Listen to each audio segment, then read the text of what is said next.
Welcome to the Hills Property Panel, brought to you by Chateau, Castle Hill's only residential resort, offering 1 bedroom, 2 bedroom, 3 bedroom, single level and 2-story properties. Today we're discussing the Hills District market performance with Stu Benson from Benson Auctions. Thanks for coming in. It's good to be back. And Lauren from Aurora Conveyancing. Welcome. Hi, thanks for having me again. A good place to start, Stu, is with the open homes. At the moment, here in the Hills District, we simply don't have enough stock. We are Sydney metropolitan wide, we are around about 30% down year on year. Right now with the low stock, we are seeing undeniably big numbers through open homes. We are tracking just a slither under 7 registered bidders per auction, which is certainly healthy. Of those 7, 5 of them are active. So people are no longer sitting back. In some markets, you will have a whole lot of registered bidders, but a lot who just watch or don't engage. To have 5 out of those 7 actively bidding at an auction shows the properties are well and truly being competed for, because buyers are a little bit concerned that if they miss out on property A, what is option B, C or D, if in fact it exists right now, and if it doesn't, how long will they be on the sideline waiting? I am seeing a lot more bidders' guides advertised on properties, and that is to encourage these people who are coming to bid and to bid at that level. And it allows the auctioneers at the moment as well to say, well, ladies and gentlemen, we've been guiding this property at $1.5 million. You're here because of that bidder's guide. Why don't we start the auction at $1.5 million? And knowing going into the auction that pretty much everybody there who's holding a bidding paddle is of the same mindset that this auction is going to start somewhere around the 1.5 mark. There is usually somebody in the crowd that is bold enough to start, and then we get the cascade of bids thereafter. Starts at the moment are probably getting a little bit easier because of that fear factor of missing out, having to go back to the market. And if I don't buy this house, what else will I buy? Big so what's coming up? It is a big question mark, what's coming up. And as an auctioneer, I'm booked 5, 6, 7 weeks in advance. I can tell you that there's not a lot of stock coming on as well. We've got an auction booking for 4 weeks out. Yep. Are we moving auctions forward? Yep. Closer, instead of going 4 weeks, you're going 3s and 2s now, based on demand? I had one the other week that was 13 days, didn't even make 2 weeks. It was booked in for a 4-week, traditional 4-week campaign. Yes. And we brought it forward a slither under the 2 weeks purely because of demand. We had people fawning over each other to give us offers. And the right thing to do was to not accept one of them and then put off everybody else. Bring everybody together as auction is designed to do. There is nothing worse than having your heart on a property and then getting a phone call from the agent the next day saying, we sold it. That is one of the reasons why I'm not a big fan, obviously, of private treaty. I do think that it eliminates the potential for competition. But right now, yes, we are seeing agents and vendors alike leveraging the heat and the activity and the inquiry, bringing it forward. You know what, let's not wait 4 weeks. Let's do the auction at 6 o'clock on a Wednesday night. If you want it, be there and be square. And we're getting these properties sold. Okay. And reserves, are we meeting the vendors' expectations? Clearance rate here in the Hills Shire, which is, I guess, my core marketplace, plus fringes, we are tracking at over 82% here in the Hills District for the last 8 weeks.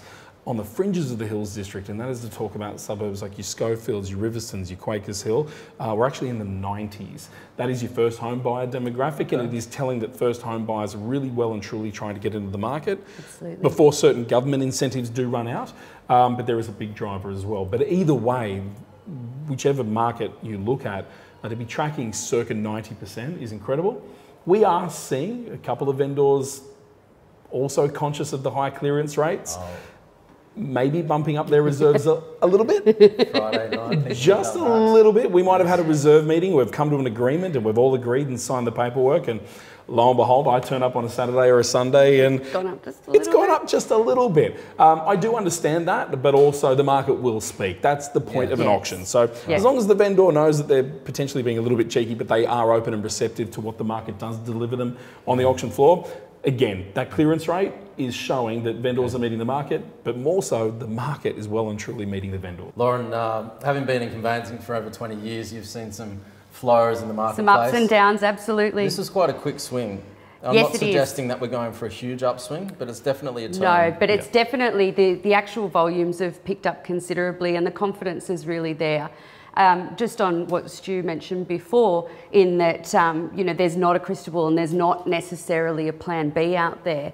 In previous times, clients would come to me to review a contract for an auction, knowing that they're one of many. They might say to me, "Look, Lauren, I've got 3 that I'm really looking at in this area." Yes, now they're coming to me with 1 and saying, "Oh, I'm not sure I'm going to get this, but could you help me out anyway?"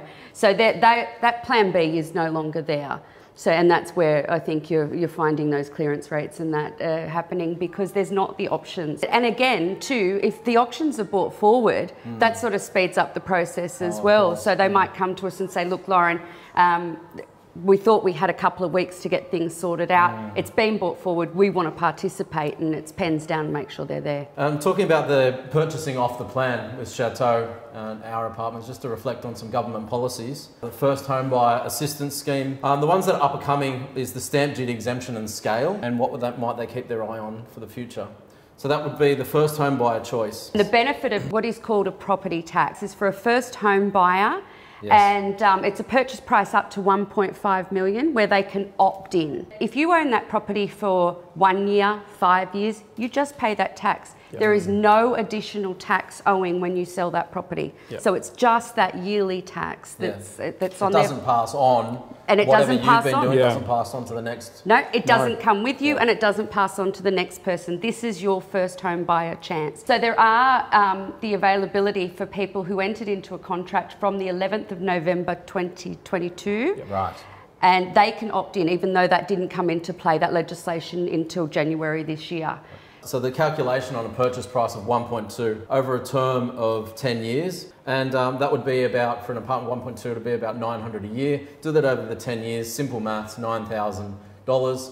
If you were to pay the stamp duty on 1.2? Yes, you're looking at around the $50,000 mark. Okay. So there is a considerable saving there, not only in the saving, but in the upfront cost for a first home buyer. That's such an important point. The amount of people that I see trying to get into this market, and we all talk about how are young couples going to stay at home and save $120,000 to put down 10% on a $1.2 million house. And we forget about the fact that it's not just $120,000, it's $50,000 worth of stamp duty as well. Yep. These legislations, these concessions, it is going to activate a marketplace that well and truly needs it.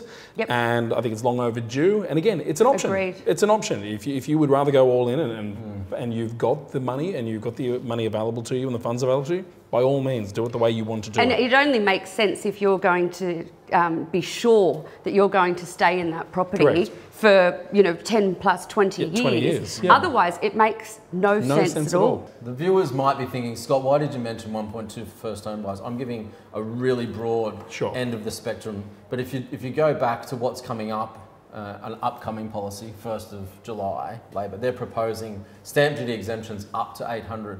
Yep. So the reason I've picked that mark is that if you're going to buy a property over $800 anyways, yes, then maybe now is the time to consider that annual property tax to opt in. Absolutely. If you're not, if you're thinking, well, Scott, I'm still around $800 less, then perhaps if you're waiting until July, well, Chateau, we can still reserve the property for you. I guess at the moment as well, we're seeing prices growth, we're seeing competition, we are seeing prices move northward.